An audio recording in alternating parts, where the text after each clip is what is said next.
ನಾವು ತುಂಬಾ ಸ್ಟಾರ್ಗಳನ್ನ ನೋಡಿದ್ದೇವೆ. ಡಾಕ್ಟರ್ ರಾಜ್ಕುಮಾರ್ಗಿಂತ ದೊಡ್ಡ ಸ್ಟಾರ್ ಇಲ್ಲ ಅಂತ ನಟ ದರ್ಶನ್ ಮತ್ತು ಯಶ್ ವಿರುದ್ಧ ಜೆಡಿಎಸ್ ಶಾಸಕ ಡಾಕ್ಟರ್ ಕೆ ಅನ್ನದಾನಿ ಕಿಡಿಕಾರಿದ್ದಾರೆ. ಬೆಂಗಳೂರಿನ ಸದಾಶಿವನಗರದ ಡಿಕೆಶಿ ನಿವಾಸದಲ್ಲಿ ಮಾತನಾಡಿ, ನಿನ್ನೆ ಸ್ಟಾರ್ಗಳನ್ನ ನೋಡೋಕೆ ಜನ ಸೇರಿದ್ರು ಅಷ್ಟೇ. ದಿನವೂ ಜನರ ಮಧ್ಯೆ ಇರುವುದು ರೈತರ ಕಷ್ಟ ಸುಖ ನೋಡೋರು ನಾವು. ದೇವೇಗೌಡರು, ಕುಮಾರಸ್ವಾಮಿ, ಡಿಕೆಶಿ ಅವರೇ ನಮಗೆ ಸ್ಟಾರ್ಗಳು ಅಂತ ಹೇಳಿದ್ರು. ನಟ ದರ್ಶನ್ ಹಾಗೂ ಯಶ್ ವಿರುದ್ಧ ಜೆಡಿಎಸ್ ಶಾಸಕ ನಾರಾಯಣಗೌಡ ಸಾರ್ವಜನಿಕವಾಗಿ ಬೆದರಿಕೆ ಹಾಕಿದ್ದಾರೆ ಅಂತ ಚುನಾವಣಾ ಆಯೋಗಕ್ಕೆ ದೂರು ನೀಡಲಾಗಿದೆ. ವಕೀಲ ನಾರಾಯಣಸ್ವಾಮಿಯನ್ನೂರು ಆಯೋಗಕ್ಕೆ ದೂರು ನೀಡಿದ್ದು, ಜನರಿಗೆ ಗೊಂದಲದ ವಾತಾವರಣ ಉಂಟು ಮಾಡಿದ್ರಿಂದ ಜನ ಭಯಭೀತರಾಗಿದ್ದು ಅವರ ಮೂಲಭೂತ ಹಕ್ಕುಗಳಿಗೆ ಧಕ್ಕೆ ಉಂಟಾಗುವಂತೆ ಹೇಳಿಕೆ ನೀಡಿದ್ದಾರೆ. ಈ ಮೂಲಕ ನೀತಿ ಸಂಹಿತೆ ಉಲ್ಲಂಘಿಸಿದ್ದಾರೆ ಅಂತ ದೂರಿನಲ್ಲಿ ಉಲ್ಲೇಖಿಸಲಾಗಿದೆ. ಮಂಡ್ಯದಲ್ಲಿ ಮಾರ್ಚ್ 25 ಐತಿಹಾಸಿಕ ದಿನವಾಗಿದ್ದು, ಪಕ್ಷದ ಅಪಾರ ಕಾರ್ಯಕರ್ತರು ಅಭಿಮಾನಿಗಳ ಜೊತೆ ತೆರಳಿ ನಾಮಪತ್ರ ಸಲ್ಲಿಸುತ್ತೇನೆ ಅಂತ ಮಂಡ್ಯದ ಬಸರಾಳು ಗ್ರಾಮದಲ್ಲಿ ಪ್ರಚಾರದ ವೇಳೆ ನಿಖಿಲ್ ಕುಮಾರಸ್ವಾಮಿ ಹೇಳಿದ್ದಾರೆ. ಕಾರಣಾಂತರಗಳಿಂದ ಇವತ್ತಿನ ನಾಮಪತ್ರ ಸಲ್ಲಿಕೆ ಮುಂದೂಡಿದ್ದೇವೆ. ಇತಿಹಾಸದಲ್ಲೇ ಯಾರೂ ನೀಡದ ಅನುದಾನವನ್ನ ನಮ್ಮ ತಂದೆ ಈ ಕ್ಷೇತ್ರಕ್ಕೆ ನೀಡಿದ್ದಾರೆ. ನಮ್ಮನ್ನ ಪ್ರೀತಿಸೋರು ಬಹಳಷ್ಟು ಜನ ಇಲ್ಲಿದ್ದಾರೆ ಅಂತ ನಿಖಿಲ್ ಕುಮಾರಸ್ವಾಮಿ ಹೇಳಿದರು. ಮಂಡ್ಯ ಕ್ಷೇತ್ರದಲ್ಲಿ ಕೆಲ ಕಾಂಗ್ರೆಸ್ನವರು ತುಂಬಾ ಮುಂದೆ ಹೋಗಿದ್ದಾರೆ. ಹೀಗಾಗಿ ನಾನು ಸ್ವಾಭಿಮಾನ ಕಳ್ಕೊಂಡು ಅಂಥವರ ಮುಂದೆ ಹೋಗಿ ಭಿಕ್ಷೆ ಬೇಡುವುದಿಲ್ಲ ಅಂತ ಬೆಂಗಳೂರಿನಲ್ಲಿ ಮುಖ್ಯಮಂತ್ರಿ ಕುಮಾರಸ್ವಾಮಿ ಹೇಳಿದ್ದಾರೆ. ಹಿಂಬಾಗಿಲಿನಿಂದ ಕೆಲವರು ಹೋಗಿದ್ದಾರೆ. ನಮ್ಮ ಕಾರ್ಯಕರ್ತರೇ ಸಮರ್ಥರಾಗಿದ್ದು ನನಗೆ ಅವರೇ ಸಾಕು. ಬೆನ್ನಿಗೆ ಚೂರಿ ಹಾಕುವವರು ಬೇಕಾಗಿಲ್ಲ.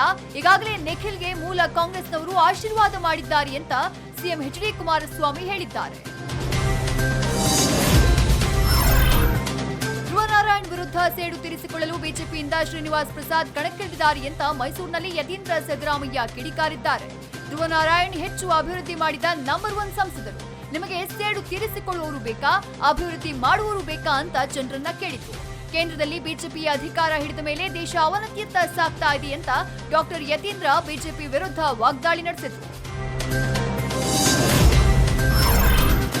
ಧಾರವಾಡದಲ್ಲಿ ನಿರ್ಮಾಣ ಹಂತದ ಕಟ್ಟಡ ಕುಸಿತದ ದುರಂತದಲ್ಲಿ ಈಗಾಗಲೇ 11 ಮಂದಿ ಮೃತಪಟ್ಟಿದ್ದು, ಇನ್ನೂ ಸಾವಿನ ಸಂಖ್ಯೆ ಹೆಚ್ಚಾಗುವ ಸಾಧ್ಯತೆ ಇದೆ ಅಂತ ಮಾಜಿ ಸಿಎಂ ಜಗದೀಶ್ ಶೆಟ್ಟರ್ ತಿಳಿಸಿದ್ದಾರೆ. ದುರಂತದ ಸ್ಥಳಕ್ಕೆ ಭೇಟಿ ನೀಡಿದ ಶೆಟ್ಟರ್, ಹೈಕೋರ್ಟ್ ನ್ಯಾಯಾಧೀಶರ ಸಮ್ಮುಖದಲ್ಲಿ ಕಟ್ಟಡ ಮಾಲೀಕ ಹಾಗೂ ಎಂಜಿನಿಯರ್ ವಿರುದ್ಧ ತನಿಖೆ ನಡೆಯಬೇಕು.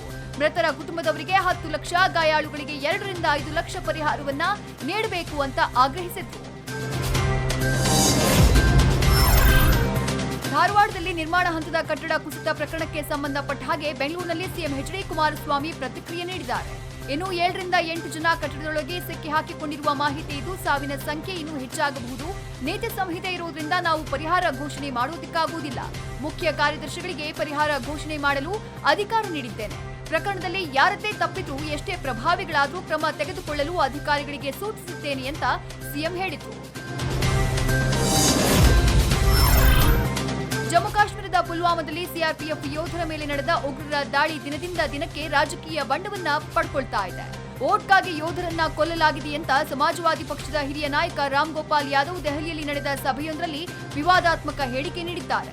ಎಸ್ಪಿ ಮುಖ್ಯಸ್ಥ ಅಖಿಲೇಶ್ ಯಾದವ್ ಚಿಕ್ಕಪ್ಪನಾದ ರಾಮ್ ಗೋಪಾಲ್ ಈ ಹೇಳಿಕೆ ನೀಡಿದ್ದು, ಇವರು ರಾಜ್ಯಸಭೆಯ ಸದಸ್ಯರೂ ಆಗಿದ್ದಾರೆ. ತ್ರಯಂಬಕಂ ಹಾಗೂ ಅಮ್ಮನ ಮನೆ ಸಿನಿಮಾದ ನಂತರ ರಾಘವೇಂದ್ರ ರಾಜ್ಕುಮಾರ್ ನಾಯಕನಾಗಿ ಮತ್ತೆ ಅಭಿನಯಿಸ್ತಾ ಇರುವ ಚಿತ್ರ ಆಡಿಸಿದಾತ.